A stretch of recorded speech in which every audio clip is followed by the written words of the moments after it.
I think we have to understand for the first time perhaps in history, solar has provided an opportunity of producing energy anywhere and at any size.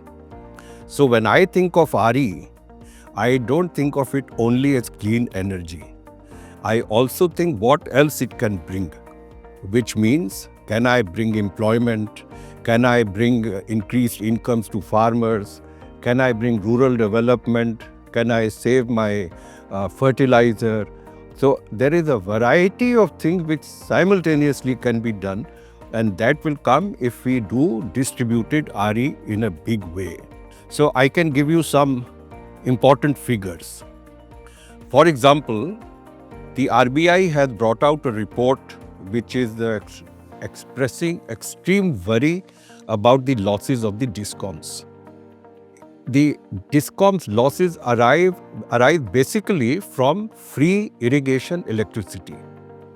Now the estimate for the load of this electricity for 2030 is 300 billion units.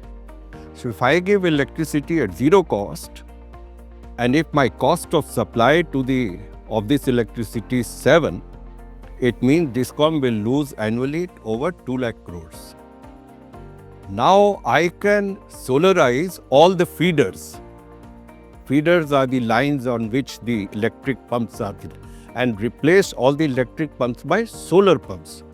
What would happen? All the electricity for irrigation will come in the daytime from solar. So this loss of the DISCOM will vanish. When the pump is not in operation, the farmer will be able to sell the electricity to the grid and earn income.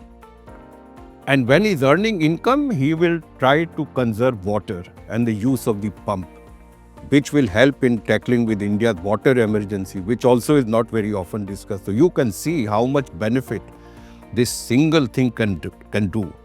Let me take the example of biogas. Now 80 million households in India have cattle.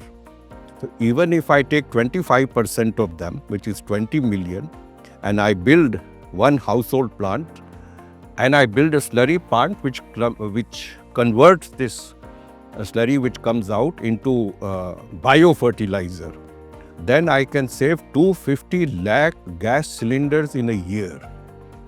I save their import, and I save their emission of methane, and I also produce fertilizer which will save 4,000 crores of subsidy of the government.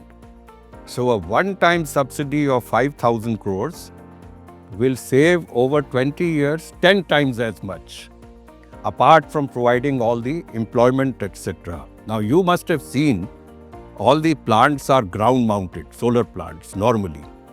So when you put a plant like that, the land goes away forever.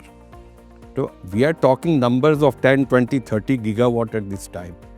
But possibly by 2050, we may have to do 1500 gigawatts.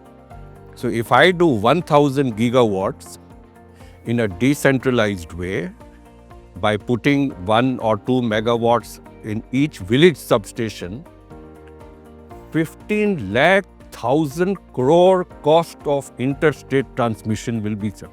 You may not believe this figure, so let me repeat it. 15 lakh 1,000 crore of transmission will be saved. Otherwise, you and I will have to pay for it.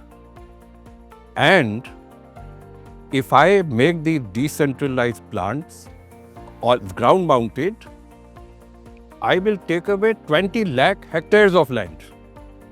20 lakh hectares of land. Instead, I can just raise it and allow for agriculture to grow. There is a little extra cost to it. But if I give a tariff of rupees 450, this plant will become viable. So my cost of supply is 7. I pay 450, so the DISCOM gains.